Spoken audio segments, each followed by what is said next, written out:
Ever since EVO moment number 37, I feel like lots of game developers have been trying to recreate the iconic feeling for their players, and perhaps have their games have moments as memorable.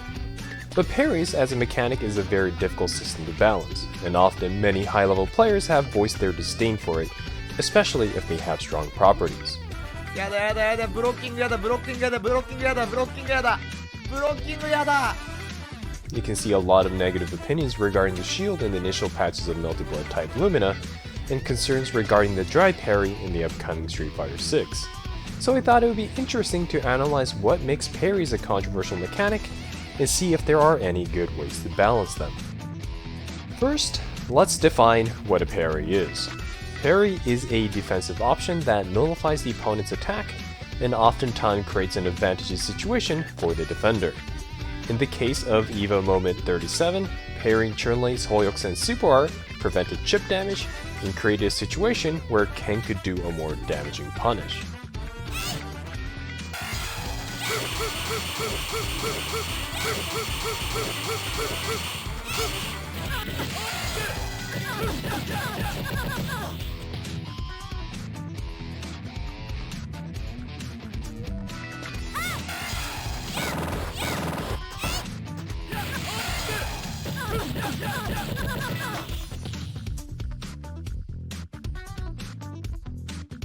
Now, if you just look at the base functionality, it feels very similar to an invisible reversal. Invisible reversals goes through opponent's attacks and hits the opponent if they are not able to block. The key difference is that in third strike parries, there are a lot more options out of it. For example, most reversals require meter, and the damage and okizeme that comes with those reversals are set. If Ken does an EX Shoryuken, this is the meter it costs, this is the damage it does, and this is the knockdown it gets. Parries, on the other hand, has a lot more options. The defender can do a combo with meter,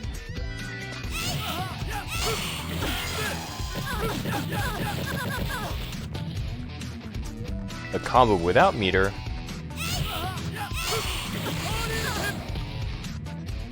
or simply just go for a throw.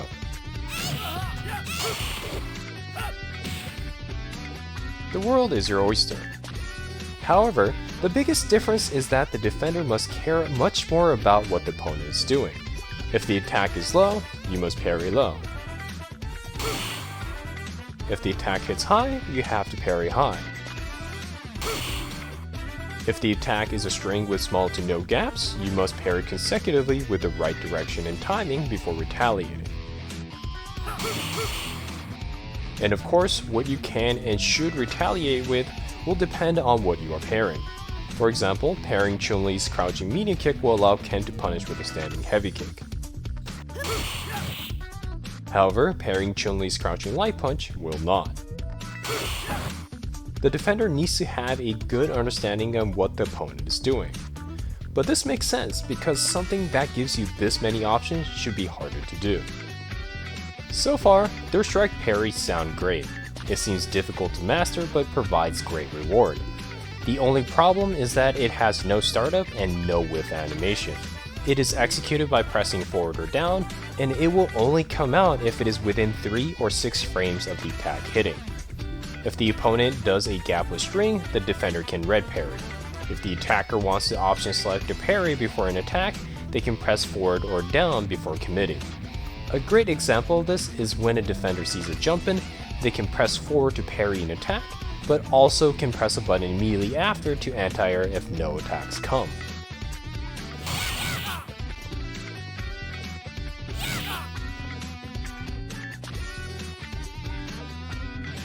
The issue here is that in certain situations, the risk for parrying can be mitigated despite its rewards.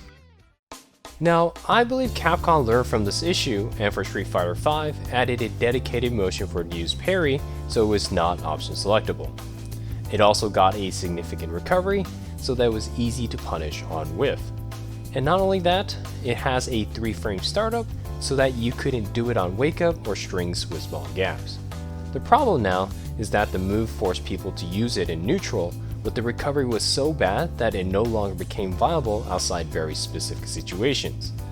The only upgrade it had over Third Strike was that the parry no longer cared for the difference between high and low attacks, and pairing consecutive hits were much more lenient. However, this was not enough to justify constant usage due to the terrible risk-reward ratio.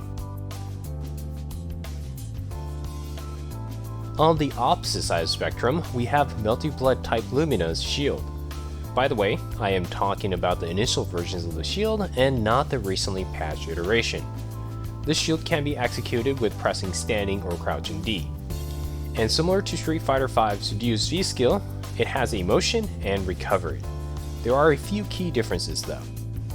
One is that it is active on frame 1 so that it can be used on wake up or strings that have gaps. This is closer to Third Strike, but it does not have the capability to be used in gapless strings, so no shields in the middle of true block strings.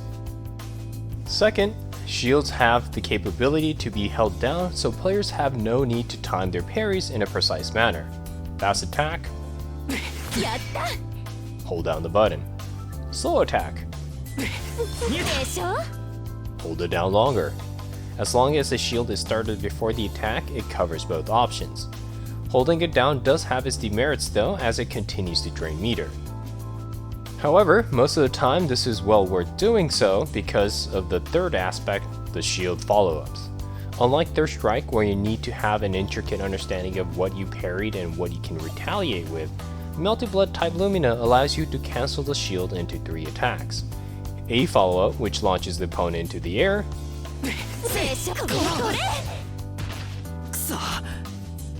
B follow-up that goes behind the opponent,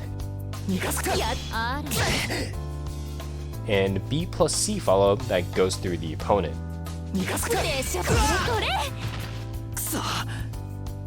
The crazy thing about A and B plus C follow-ups are that they come out so fast that the opponent cannot block or interrupt in most cases. A fast recovering normal like crouching A?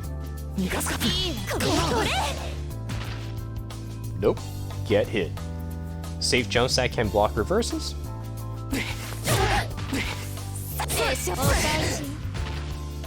Nope, get hit. Gapless strings?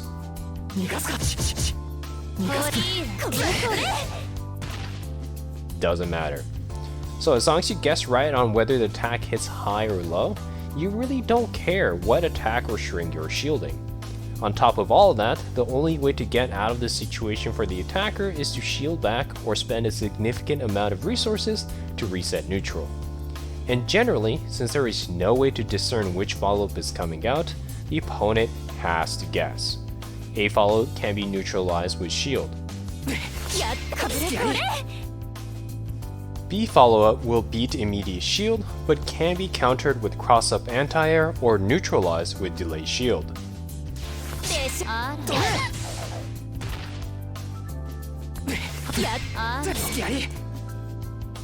B plus C follow-up can be neutralized with shield, then countered with B plus C follow-up. As you can see, shielding creates a mostly unreactable rock, paper, scissors minigame. And now the fourth aspect, the combos that come from successful follow-ups. Most of these do significant damage and lead to okizeme that any normal combo can. Let's check out a typical crouching A combo starter for Red Argoid.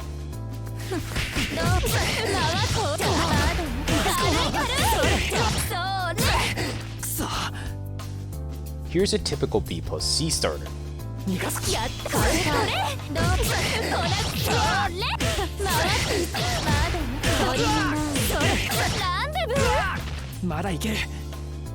Both do quite good damage and lead to the same okizeme. And lastly, the icing that is to the shield cake. Low shields can parry both low and mid attacks. This means that if the attacking character does not have a standing overhead, they'll be forced to do riskier options such as run up and throw for someone who is mashing shield during a grounded block string. To summarize, Melty Blood type Luminous shields are fairly easy to execute, as both timing and type of move it parries are lenient.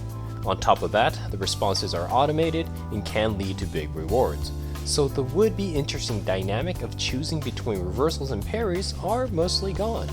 if you are going to gamble, might as well choose the one that has better reward and easier to execute. It just incentivizes people to constantly use it. With all that said, I'm not implying there are no answers to shields. There are strategic choices and option selects you can do to mitigate the rock, paper, scissors aspect of shields, but I personally feel that it affected a bit too much of how people play the game. Now that we talked about both strong and weak parries, let's talk about how I would design parries. Because you know, I have a grand total of 0 years in game design, but I've been playing fighting games for a while, so I'm an expert. Jokes aside, this is just theory crafting and is a preference thing, but please do tell me what you think in the comments. Anyways, as I mentioned a few times earlier, I like to have a trade-off of difficulty and reward between reversals and parries. I want parries to be more difficult and precise, but have more options. I want reversals to be easy, but less potent. Alright, first thing, parries should have an animation on whiff, and it'll be long enough for a punish. I think it's fair to associate some levels of risk to something as potent. Definitely do not want option selects that exist in games like Third Strike. Second, parry should require precision. There should be at least 2 types of parries. A low parry that can only parry lows and a few select mids, and a high parry that catches everything else. This way, attackers can counter parry attempts by changing their block strings and not go for drastic changes such as overheads and throws. I'm not a big fan of being able to hold down parries, but I think it would be fine if the recovery increases the longer you hold it. Third, parries should be active frame 1 but have sufficient recovery even on success. So let's say if an opponent does a gapless string, the defender should not be able to parry the first attack and have a successful counter. The defender should have to parry the entire thing before retaliating. This way, the attacker will have a choice of changing strings and maybe doing counter parry strategies that are similar to frame traps. Fourth, parry should not have automated follows, or if it does, have it be limiting. I think there should be a distinct difference between parries and reversals. The prior should allow you to create a custom response while the latter is preset. Now, I have a lot more finer details that I would add to my hypothetical game, but I think I would go on for another hour or 2 if I do so. The important thing to me is that parry should be precise set of motions that should scream, "I knew exactly what you were going to do," rather than, "Hey buddy, I'm going to match parry on wake up and during block strings, and this is going to be more infuriating to deal with than reversals." I want parries to be a display of skill where both the person doing it and the person getting hit by it can both agree that it was nice. With that said, I'm going to end the video. Let me know in the comments what you think about parries and how they are implemented. If this video gets enough views and likes, I might go over the latest shield changes in Melty Blood type Lumina and the design choices of Drive Parry in Street Fighter 6. Alright, until next time, have fun with fighting games.